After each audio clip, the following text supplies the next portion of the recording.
O assunto do vídeo de hoje é a volta de Jesus. Parte dos nossos fundamentos doutrinários e que devemos compreender. E eu quero começar a partir de Atos capítulo 1, e eu vou ler do versículo 4 até o 11. O texto, que fala do momento posterior à ressurreição de Jesus e antes, iminente à sua ascensão, elevação aos céus, diz: e comendo com eles, determinou-lhes que não se ausentassem de Jerusalém, mas que esperassem a promessa do Pai, a qual disse ele: de mim ouvistes. Porque João, na verdade, batizou com água, mas vós sereis batizados com o Espírito Santo, não muito depois desses dias. Então, os que estavam reunidos lhe perguntaram: Senhor, será esse o tempo em que restaures o reino a Israel?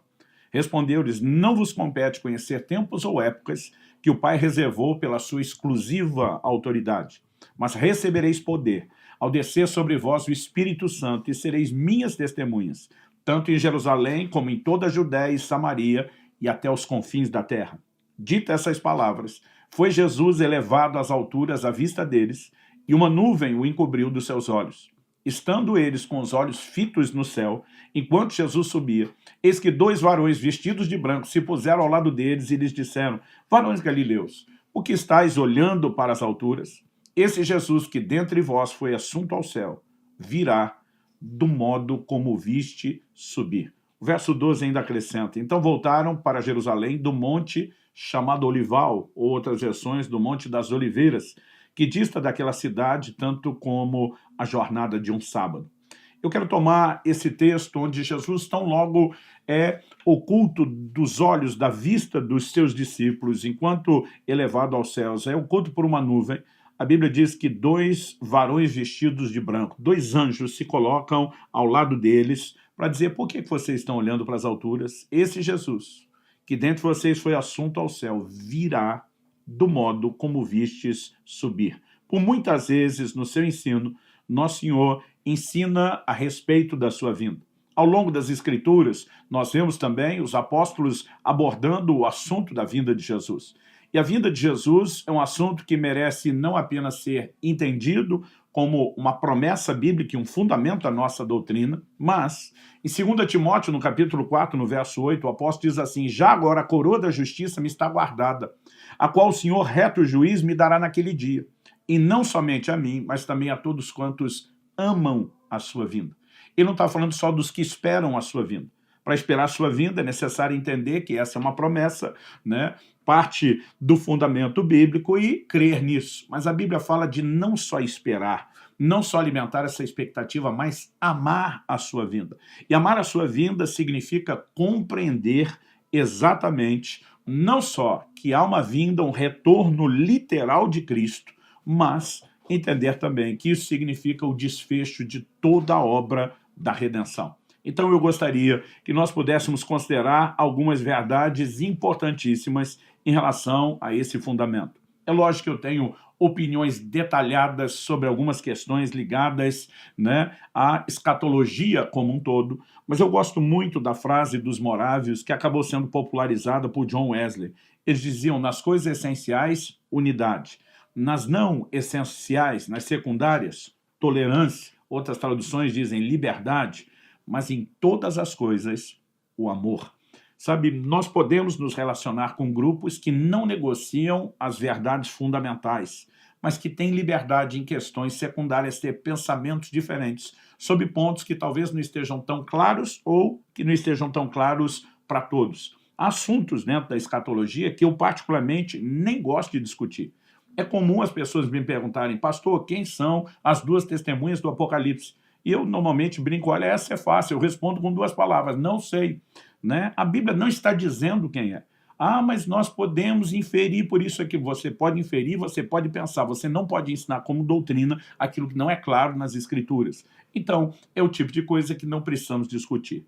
Então, eu já evito esse tipo de assunto quando dou um curso inteiro sobre escatologia. Quando vamos trazer um resumo doutrinário como esse, então é que vamos exata e diretamente nos pontos principais. A primeira coisa que eu quero destacar aqui é que a promessa da vinda de Jesus, do retorno de Cristo nas Escrituras, fala de um retorno físico e literal. Muitas pessoas hoje em dia estão tentando relativizar isso. Não, o retorno não é bem um retorno, é apenas o cumprimento da missão da igreja. Não, há promessas, né, claras e específicas de um retorno físico e literal. Nós acabamos de ler em Atos 1, né, do verso 9 a 11, do modo como o vistes ir, ele há de voltar. A Bíblia diz que ele foi oculto dos olhos deles numa nuvem.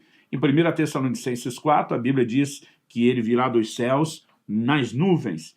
A Bíblia diz que eles estavam, né, no Monte das Oliveiras quando nosso Senhor foi assunto aos céus. E quando olhamos para as profecias bíblicas do Antigo Testamento, como por exemplo a de Zacarias 14, verso 1, eis que vem o dia do Senhor. O dia do Senhor no Antigo e Novo Testamento fala do advento, do retorno de Cristo. Verso 4, naquele dia estarão seus pés sobre o Monte das Oliveiras, que está de frente de Jerusalém para o Oriente. A Bíblia diz que ele subiu dali, é oculto numa nuvem. A Bíblia diz que ele vem com as nuvens e que os seus pés serão colocados no Monte das Oliveiras. Ou seja, quando os anjos estão dizendo, do modo como vocês o viram ir, ele há de voltar, é como se essa cena estivesse gravada, alguém tocasse o play e depois voltasse a filmagem e será exatamente assim o retorno de Cristo. Assim como foi físico e literal, né, a forma como Cristo foi elevado, será também o seu retorno. O Evangelho de Mateus, no capítulo 25 e no verso 31, e vale pontuar aqui que são palavras do próprio Jesus, ou seja, doutrina do próprio Cristo, ele diz, quando vier o Filho do Homem na sua majestade e todos os anjos com ele, então se assentará no trono da sua glória. As promessas do reino falam de um reino físico e não só de um reino espiritual. Na primeira vinda, Cristo estabelece um reino espiritual. Na segunda vinda, ele estabelecerá um reino físico. O livro de Apocalipse também fala a respeito disso. No capítulo 19, nos versículos 11 e 12, nós lemos o seguinte, vi o céu aberto, e eis um cavalo branco, o seu cavaleiro se chama Fiel e Verdadeiro, e julga e peleja com justiça. Os seus olhos são chama de fogo, na sua cabeça muitos diademas. Tem um nome escrito que ninguém conhece, não ele mesmo. Verso 13, está vestido com um manto tinto de sangue e o seu nome se chama o Verbo de Deus. 14, seguiu nos exércitos que há no céu, montando cavalos brancos com vestiduras de linho finíssimo, branco e puro. A descrição prossegue e em todos os versículos seguintes, o que percebemos é o cenário da vinda de Cristo sendo preparado, né? O Senhor Jesus voltará, ele virá de forma física e literal, assim como tem sido prometido. Há duas palavras, né, usadas no original grego que apontam o retorno de Cristo. Uma delas é a palavra grega parousia, que normalmente traduzida como vinda, né? 1 Tessalonicenses, capítulo 4, verso 15, por exemplo, é um texto claro que fala a respeito disso, né? Mas nós temos também uma outra palavra, que aparece em 1 Timóteo, no capítulo 6, no verso 14, por exemplo. Paulo exorta seu discípulo e diz que guardes o mandato imaculado, irrepreensível, até a manifestação de nosso Senhor Jesus Cristo. A palavra aqui, traduzida manifestação, epifaneia, ela, na verdade, nos apresenta aqui essa ideia de uma revelação, de uma manifestação. Isso tem sido usado por muitos para falar de aspectos diferentes da vinda do Senhor. Eu, particularmente, não quero discutir nada disso aqui, apenas reconhecer que, de fato, né, nós temos menções diferentes, vinda e manifestação, independente dos desdobramentos que isso possa ter. Eu, particularmente, tenho uma opinião formada sobre a cronologia dos eventos escatológicos, como eles acontecerão na sua sequência de eventos cronológicos no final. Mas, honestamente, isso não é o mais importante. A gente vê muita discussão no meio, né, dos teólogos se a vinda de Cristo é antes da tribulação, se é no meio da tribulação, se é depois da tribulação, sem encontrar outros que dizem, não, nem sequer acreditamos na tribulação, aí a discussão é se é pré-milênio, pós-milênio ou se ela é literal. Na verdade, eu gosto de pegar principalmente esses que discutem a cronologia sobre antes, no meio e depois da tribulação e dizer, gente, o nosso papel não é detalhar os eventos que são apresentados na Bíblia e várias vezes chamados pela própria Escritura de um mistério. Não foi tudo claramente revelado, né? A Bíblia diz que à medida que chegássemos ao tempo do fim, o conhecimento se multiplicaria, e creio que Deus vai nos permitir crescer em entendimento. Mas o que é o ponto principal que nós devemos comunicar? Preparar o povo para a vinda de Jesus. Então, quer as pessoas sejam arrebatadas antes da tribulação, elas precisam estar prontas para isso. Quer elas sejam arrebatadas no meio ou depois, elas precisam estar preparadas tanto para enfrentar a tribulação como para o Senhor. Então, nosso foco é pregar a preparação. Uma ocasião, eu ouvi um exemplo mencionado pelo meu irmão mais velho, o Adriano, e particularmente eu não sei de quem ele ouviu, mas falando sobre essa questão dos posicionamentos de quem é pré-tribulacionista, mid, né, pós, ele disse que a pessoa falou assim, olha, tem pessoas que gostam de beber café com leite, mas elas têm preferências diferentes.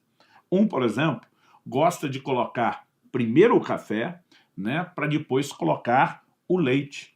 Né? Ele diz, tem aquele que gosta de pôr primeiro o leite e depois o café. E tem aquele que gosta de misturar os dois ao mesmo tempo. Eu, na hora, já comecei a rir sabendo o que ele iria falar. Né? Basicamente, ele está dizendo que tinha o pré-lácteo, o mid-lácteo e o pós-lácteo. Mas, no final, é tudo café com leite. Né? Ou seja, se pegarmos o que é a essência, a preparação, a ordem, ela não é o elemento mais importante, e sim a essência da mensagem. Quase sempre que Cristo está falando sobre o seu retorno, ele diz que nós temos que vigiar, que nós temos que estar prontos, que nós temos que estar preparados. Então, a ênfase da mensagem escatológica, escatologia, escatos é último, logia é estudo, escatologia é o estudo das últimas coisas. A ênfase da mensagem escatológica do tempo do fim não é detalhar a cronologia dos eventos, é produzir preparação, uma consciência. Agora, destacando uma vinda literal, há acontecimentos correlacionados com a vinda do Senhor que demandam. Eles, na verdade, exigem que essa vinda tenha que ser literal e não simbólica. Por exemplo, o arrebatamento é citado não apenas em 1 Tessalonicenses, no capítulo 4, dos versículos 13 a 18, acredita-se que em Mateus 24, de 40 a 42 também, né? Alguns que entendem, né, uma inferência disso, ou pelo menos parte do processo final sendo revelado em 1 Coríntios 15, de 50 a 53. Há os textos bíblicos que falam de uma grande tribulação. Em Mateus 24, de 21 a 29, Jesus fala sobre isso.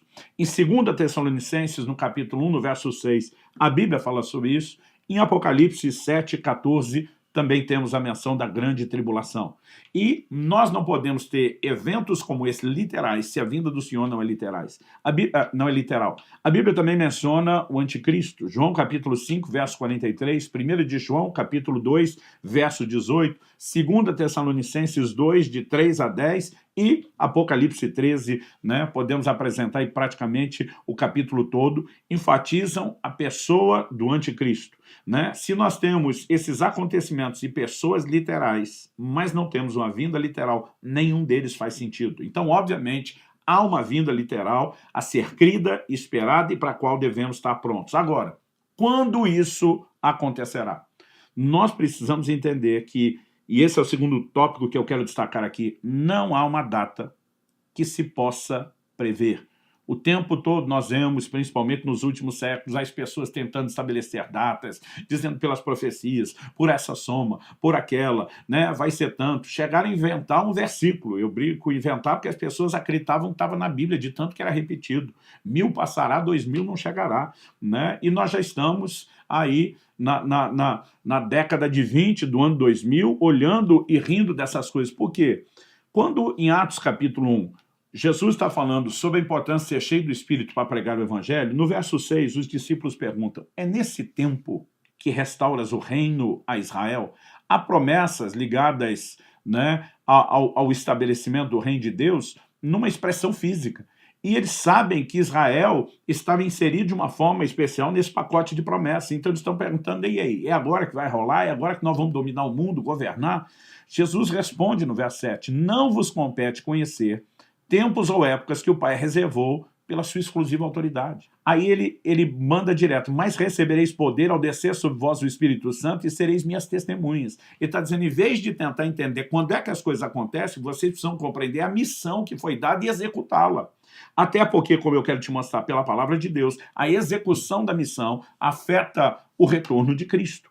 Então, naquele momento, quando Jesus diz, não vos compete saber, se nem para esses 12 apóstolos, os líderes principais, Jesus está abrindo o jogo a respeito dessa data, a pergunta é, por que é que nós estamos tentando determinar a data? Aliás, Jesus diz que se alguém soubesse que hora viria o ladrão, ele estaria vigiando, né? Ele estaria pronto para aquilo. O tempo todo nós somos chamados à vigilância para um dia que chegará de surpresa, ou seja, não é para ninguém saber quando será a data.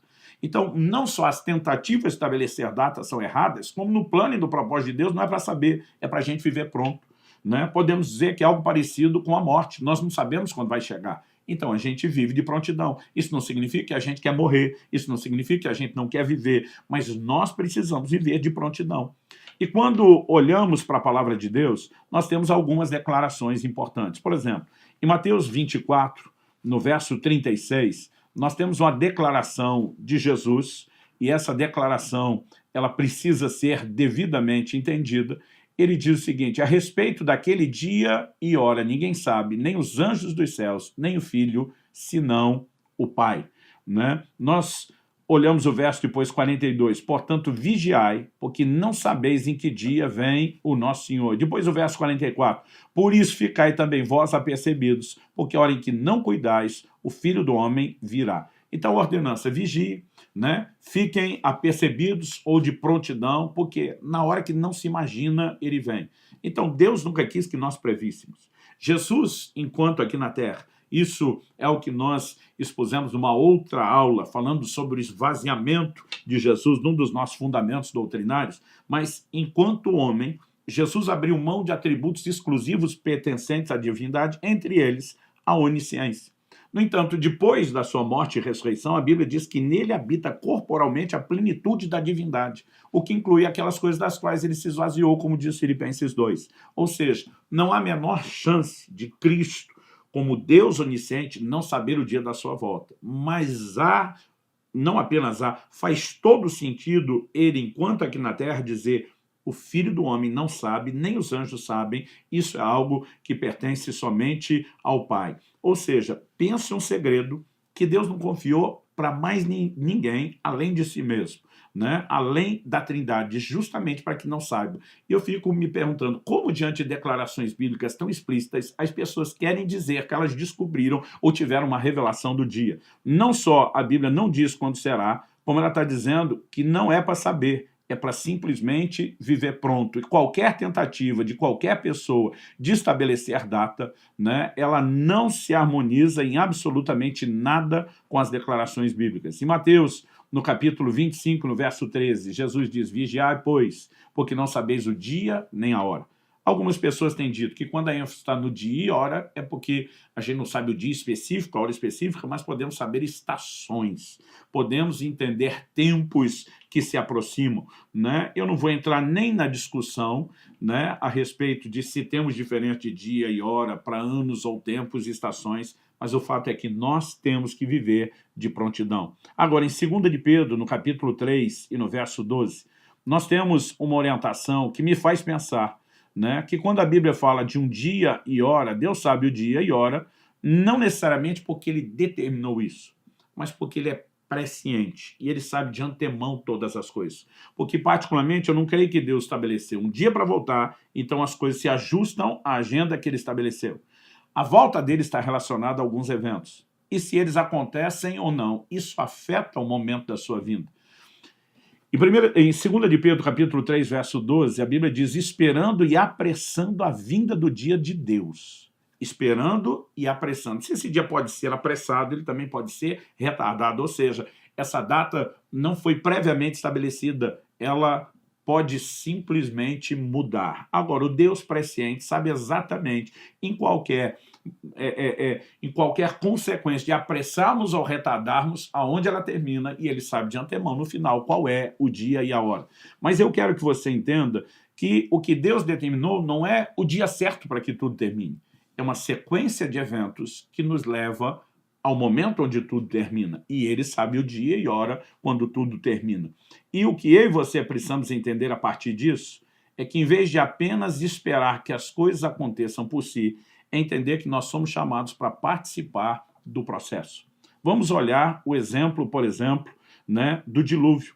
Em Mateus, no capítulo 24, quando Jesus está falando a respeito do assunto, ele apresenta o que acontece nos dias de Noé como uma espécie de um paralelo, né? Por exemplo, Mateus 24, de 37 a 39. Pois assim como foi nos dias de Noé, também será a vinda do Filho do Homem. Porquanto assim como nos dias anteriores ao dilúvio, comiam, bebiam, casavam-se, davam-se em casamento, até o dia em que Noé entrou na arca, e não o perceberam, senão quando veio o dilúvio e os levou a todos, assim será também a vinda do Filho do Homem. A pergunta é, tinha uma data estabelecida para o dia do dilúvio? Não. Eu aprendi quando criança, na escola bíblica dominical, que Deus disse, serão 120 anos. Não, não foi isso que ele disse.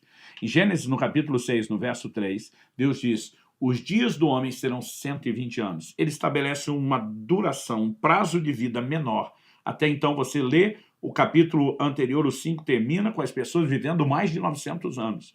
Mas aí Deus diz, o meu espírito não agirá para sempre no homem porque é carnal. Deus está dizendo, essa turma vive quase um milênio, o tempo todo endurecendo o coração, a ação do meu espírito, eu vou diminuir o tempo de vida. Né? Tanto que depois do dilúvio, a duração da vida despenca rapidamente, e você vai ver, né, um Moisés que vive essa medida cheia dos 120 anos, depois ainda escreveu o Salmo 90, dizendo a vida do homem é 70, quando muito 80 anos, o que passa disso é canseira e enfado. Deus estava falando da duração da vida, o que é fácil de entender. A Bíblia diz que Noé teve seus filhos no ano 500 da sua vida. Deus fala com ele depois que seus filhos nasceram. Não sabemos exatamente quando, mas depois do ano 500. O dilúvio foi no ano 600 da vida de Noé. Ou seja, o tempo em que Deus fala com Noé, Noé constrói a arca, e o dilúvio chega a menos de 100 anos. Então Deus não estabeleceu data. Quando é que o dilúvio veio? O dilúvio veio quando a arca estava pronta. Quando Jesus estabelece um paralelo, nós precisamos entender quando é que Cristo vem. Quando a igreja estiver pronta, quando a nossa missão tiver sido concluída. É por isso que, enquanto os discípulos estão dizendo, e aí já chegou o tempo, a hora, Jesus diz, para de pensar no tempo e a hora.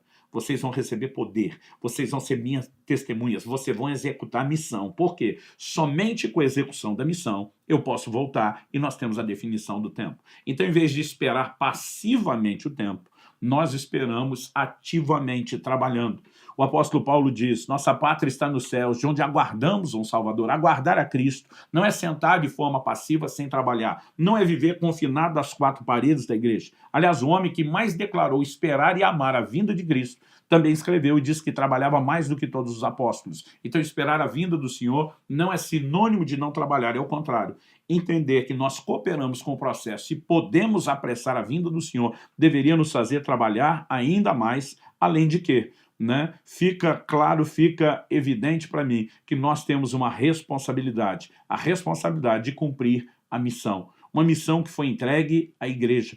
Em Mateus, no capítulo 21, dos versos 33 ali até o 45, Jesus fala de uma vinha que foi entregue a um grupo de lavradores, eles não deram seu fruto, os servos vieram cobrar, uma figura dos profetas, eles foram maltratados, apedrejados e mortos. O dono da vinha falou, vou enviar meu filho, talvez respeitem, diz, não respeitaram, mataram, está falando de Jesus. Aí Jesus pergunta, o que o dono da vinha, que é Deus, e a vinha é o reino de Deus fará? Vai tirar a vinha desse grupo de lavradores, vai entregar a um outro grupo, que a seu tempo entregue os frutos. Jesus estava falando de como o reino de Deus, que havia sido confiado à nação de Israel, a descendência natural de Abraão, o reino seria tirado deles e confiado a uma descendência, a uma linhagem espiritual, que são os filhos da fé, que aqui nós temos a igreja com a inclusão dos gentios. E a Bíblia está dizendo que eles iriam entregar os frutos, ou seja, a igreja termina gloriosa e vitoriosa o seu papel, e é nesse momento que o Senhor Jesus volta. Agora, em terceiro e último lugar, eu quero destacar a importância de viver na iminência da volta de Cristo. De vez em quando eu vejo pregadores fazerem afirmações que me assustam. Por exemplo, um deles disse, não, eu creio que Jesus não venha antes de 200 ou 300 anos. Eu olhei e falei, você não tem o direito de crer nisso, muito menos de pregar, porque desde a primeira geração nós temos sido ensinados a quê? A viver na iminência do retorno. Ele volta a qualquer momento. Nós já temos mais de 2000 anos de evangelho, de cristianismo, mas desde a primeira geração o Senhor está dizendo, eu volto logo, eu volto em breve. Ele nunca definiu logo ou em breve, mas ele diz, eu volto a qualquer momento. Ele queria que cada geração, geração após geração, esperasse isso.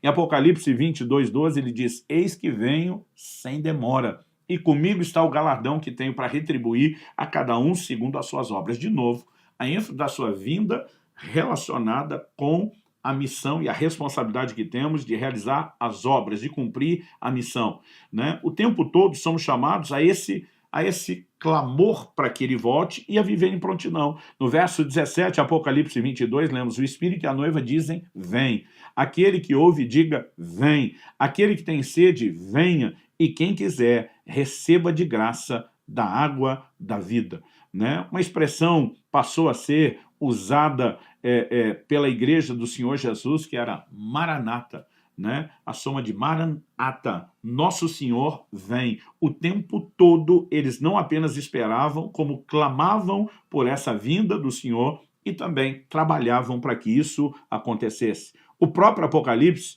continua sustentando textos, assim como no ensino de Jesus, que falam da importância de vigilância. Por exemplo, no capítulo 3, no verso 11 de Apocalipse, lemos: venho sem demora, conserva o que tens, para que ninguém tome a sua coroa. Em Apocalipse, no capítulo 16, no versículo 15, temos advertência semelhante. O Senhor diz: eis que venho como vem o ladrão. Bem-aventurado aquele que vigia e guarde as suas vestes, para que não ande nu e não se veja a sua vergonha. Né? O tempo todo, venho como um ladrão. Isso significa o quê? Sem aviso, de forma repentina. Então, nós precisamos entender a importância de viver na iminência do regresso do Senhor. Agora, viver na iminência do regresso do Senhor não é desistir dessa vida. Assim como estar pronto para a morte, não é desistir de viver. Né? O fato de que eu não sei quando vou morrer, se é amanhã, se é daqui 50, 70 anos, não significa nem que eu não possa, que eu tenho o direito de não viver pronto e nem que eu tenha que desistir. O fato de estar pronto não significa desistência. Eu posso viver os próximos 50, 60, 70 anos em prontidão contínua, renovadas diariamente e continuando cheio de vontade de viver. O próprio Paulo diz para os filipenses: partir estar com Cristo é incomparavelmente melhor. E diz: mas por causa de vocês vou permanecer mais um pouco, porque eu posso dar mais fruto. Então, quem entende esse elemento de apressar a vinda do reino de Deus, ele não senta para ficar de braço cruzado. Ele entende que a vinda do Senhor deve ser apressada com trabalho, né? E temos muito trabalho, mas isso não significa que nós possamos dizer: não está...